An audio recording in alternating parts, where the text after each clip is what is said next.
जीवन में संकट किसके नहीं है, मुसीबत किसको नहीं है। तुम्हें रोज रोना पड़ रहा हो, तुम्हें बहुत परेशान होना पड़ रहा हो, तुम्हारी चीजें ठीक नहीं चल रही हो, तुम्हारा घर हो, परिवार हो, कुटुंब हो, तुम्हारा खानदान हो, तुम्हारा व्यापार हो, पैसा हो, रुपया हो, शिक्षा हो, एजुकेशन हो, नौकरी हो, व्यापार हो, दुकान हो, मकान हो, फैक्ट्री हो, किसी भी जगह पर तुम्हें संकट है। इन सारे संकटों का सीधा हल शिव महापुराण में बताया गया है। अब तुम्हें 5 महा उपाय बता रहा हूं। शिव महापुराण के 5 महा उपाय, और ये सब बिलपत्र से संबंधित है।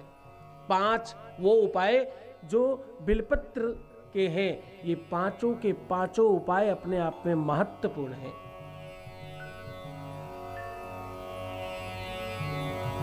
ये 5 तरीके से बिलपत्र चढ़ाने वाले लोगों के जीवन में इस प्रकार के संकट, इस प्रकार की मुसीबतें सर्वदा समाप्त हो जाती हैं।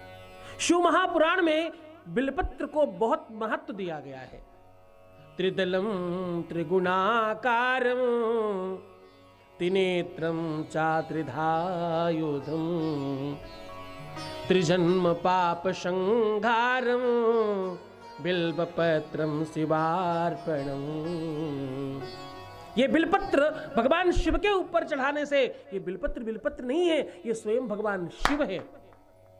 इसके ऊपर वाली पत्ती और बीच की जो अलग अलग 2 पत्तियां होती हैं इधर उधर, ये भगवान शिव के तीनों नेत्रों का समूह है। वो देख रहे हैं आपको।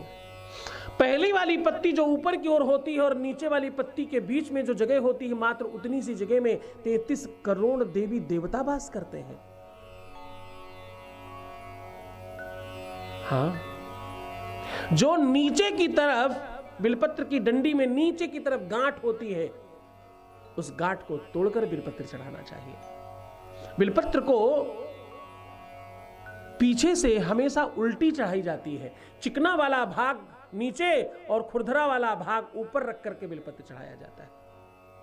और बिलपत्र अगर तुम्हें साबुत मिले, एकदम सही, स्वच्छ, बेहतर मिले तो बहुत अच्छा, वरना कटी फटी भी चढ़ाने में कोई दोष नहीं है। बिलपत्र का तो चूरा भी चढ़ता है। बिलपत्र अगर स्वयं तोड़कर अवसर मिले तो बहुत अच्छा, अत्याधिक लाभ मिलता है। अन्यथा माली के हाथ से लेकर के भी चढ़ाने में कोई दोष नहीं है।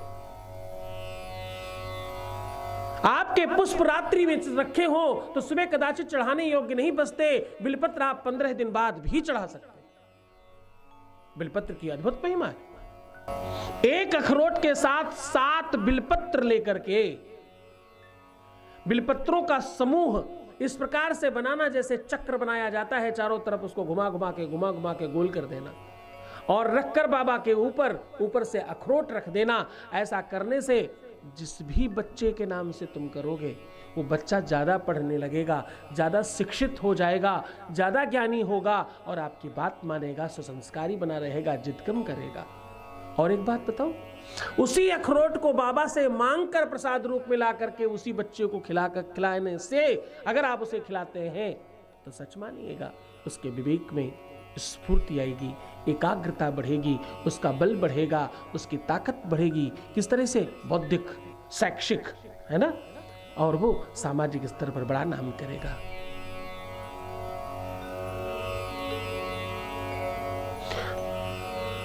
बिलपत्र में लाल चंदन या पीला चंदन या सफेद चंदन लगा करके बाबा शिव के ऊपर चढ़ाने से आपके जीवन के पाप ताप समाप्त होते हैं, बुरे कर्मों से मुक्ति मिलती है, तुम्हारे खराब कर्म, खराब दोष, खराब स्थितियां समाप्त हो जाती हैं, ऊपरी चक्कर खत्म होता है, तंत्र मंत्र यंत्र किया कराया कम हो जाता है और रोग समाप्त होते हैं ऐसा करने से।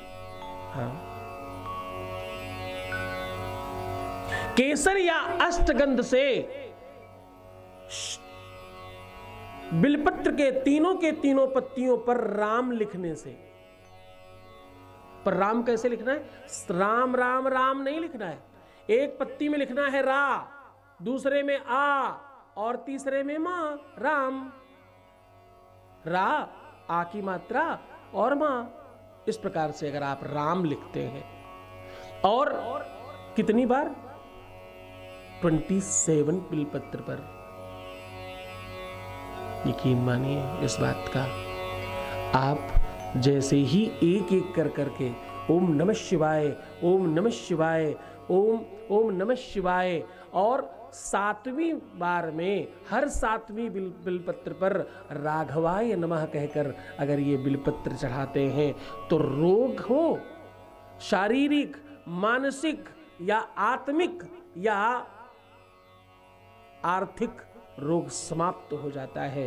पैसा चाहिए तो पैसा मिलता है, धन बल चाहिए तो धन बल मिलता है, परिवार में सुख चाहिए तो मिलता है, और व्यापार अच्छा चाहिए तो मिलता है, शिक्षा में उच्च लेवल पर जाना है तो मिलता है, पदोन्नति चाहिए तो मिलती है, नौकरी अच्छी चाहिए तो मिलती है। पूरे मन से पूरी श्रद्धा से करें। ये अपने आप में ये अपने आप में ब्रह्मास्त्र है, ऐसा समझिए। पूरे मन से अगर आप ये उपाय करते हैं तो आपको कहना पड़ेगा, मेरा हर पल, मेरा हर क्षण शिवमय हो रहा है और सुखमय हो रहा है।